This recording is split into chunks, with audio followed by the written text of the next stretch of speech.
நமக்கு பின்னாடி பேசுறத பத்திலாம் நம்ம கவலைப்படவே கூடாதுங்க. அவங்கள விட நம்ம 2 அடி முன்னாடி இருக்கோன்றதை நினைச்சு பெரும் போட்டுக்கிட்டு போயிட்டே இருக்க வேண்டியதுதான். என்னுடைய பிகினிங் ஸ்டேஜ். வணக்கம் நண்பா, வெல்கம் டு ஆர்கியோன் சேனல். இந்த படத்தோட ரிவ்யூ பார்க்க போனா மார்கன் விஜய் ஆண்டனி படம்னாலே ஒரு டிஃப்ரெண்டான ரோல்ல இருக்கும். விஜய் ஆண்டனி படம் வந்து பார்க்கறதுக்காக நிறைய ஃபேன்ஸ் அவருடைய ஸ்டோரியும் அவருடைய பிஜிஎம் இந்த மாதிரி ஏகப்பட்ட காரணங்கள் இருந்தாலுமே விஜய் ஆண்டனி படம் வந்து ஒரு தனித்தனமான கதைக்களத்தை வந்திருப்பாரு.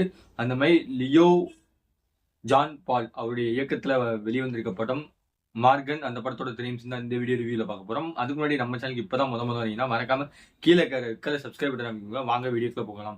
லியோ ஜான் பால் அவருடைய இயக்கத்துல ஒரு கிரைம் த்ரில்லர் ஜேர்னல் மூவி வந்து சூப்பரா வந்து நம்ம டேரக்டர் கொடுத்திருக்காரு. இவர் எந்த படத்தோட டேரக்டர்னு பாத்தீங்கன்னா முண்டாசுப்பட்டினம், அப்புறம் தெகிடி இது போன்ற படத்துல அசிஸ்டன்ட் டைரக்டரா ஒர்க் பண்ணியிருக்கவர். இப்ப இந்த படத்தின் மூலமா வந்து ஒரு டைரக்டர் அவதாரம் எடுத்திருக்காருன்னு சொல்லலாம். இந்த படத்துல யார் யாரெல்லாம் நடிச்சிருக்காங்கன்னு பாத்தீங்கன்னா விஜய் ஆண்டனி, அஜய் தர்ஷன், சமுத்திரகனி, பிரிஜிந்தா, தீபிகா கிருஷ்ணன் இது போன்ற ஏகப்பட்ட நட்சத்திர பட்டாங்கள் நடிச்சிருக்காரு.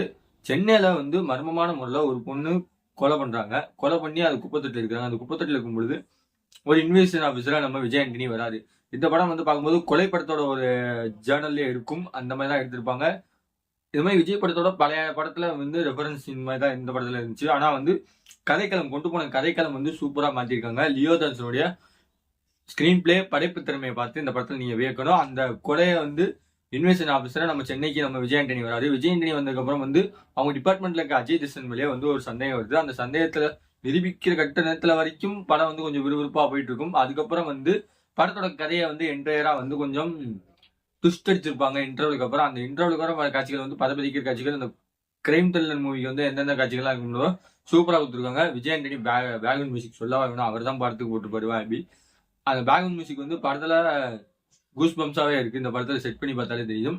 அது போக நடிப்பு சொல்லிக்கிட்டே போகலாம். இந்த படத்தோட கதையை பொறுத்த வரைக்கும் இதுதான் கதை. ஒன் லைன் ஸ்டோரி இதுதான். இதை வச்சுதான் படத்தோட கதை வந்து ரன்னிங் டைம்ல நகருது.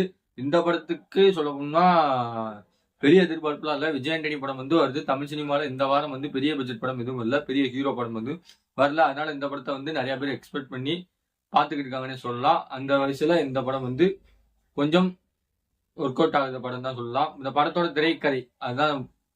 ஃபர்ஸ்ட் ஹாஃப் வந்து பாதியில வந்து மிரட்டியிருக்காரு. செகண்ட் ஹாஃப்ல முழுக்க மைனஸ் ஸ்டோரி வந்து கொஞ்சம் இருந்தாலுமே மைனஸ் காட்சிகள் எதுவும் லாஜிக்கல் காட்சிகள், ஏகப்பட்ட காட்சிகள் வந்து அன்கட் சீன் மாதிரி நிறைய காட்சிகள் வந்து உள்ள தெரிஞ்சிருப்பாரு நம்ம டேரக்டர். அது வந்து படத்துல கொஞ்சம் தூக்கிருக்கலாம். அது அந்த படத்தோட மைனஸ் பாயிண்டா தெரிஞ்சு. அடுத்தபடியா பாத்தீங்கன்னா படத்தோட விஜய் ஆண்டனி அவர் இன்வெஸ்டிகேஷன் பண்ற ஸ்டைல, ஸ்கிரீன் பிளேவை சூப்பரா நம்ம டேரக்டர் வந்து சூப்பரா சொல்லியிருப்பாரு. அந்த நீங்க படத்துல பார்த்திருந்தாலே தெரிஞ்சிருக்கும் உங்களுக்கு. படத்தோட பிளஸ் பாயிண்ட் பாத்தீங்கன்னா இந்த படத்துல அவர் கொண்டு வந்த கதைக்களம், அந்த திரைக்கதை இதெல்லாம் வந்து அடுத்தடுத்த காட்சிகள் வந்து கொண்டு வர காட்சிகள், இந்த அவருடைய நடிப்பு, அப்புறம் விஜய் கொலை செய்தது யாரு அப்படின்னு விஜய் ஆண்டனி வந்து நம்ம இன்வெஸ்டிகேஷன் பண்ற ஸ்டைல், அவருடைய போலீஸ் கெட்டப்பும், அவருடைய விசாரணை திறன், அந்த மாதிரி ஏகப்பட்ட காட்சிகள் வந்து கூஸ் பம்ஸா போய்கிட்டே இருக்கும். படத்தோட மைனஸ் பாத்தீங்கன்னா செகண்ட் ஹாஃப்ல கொண்டு வர காட்சிகளை வந்து அது மட்டும் கொலை சம்பந்தமான வந்து அது செகண்ட் ஹாஃப்ல வந்து கரெக்டா மெர்ஜ் பண்றாரு டேரக்டர்.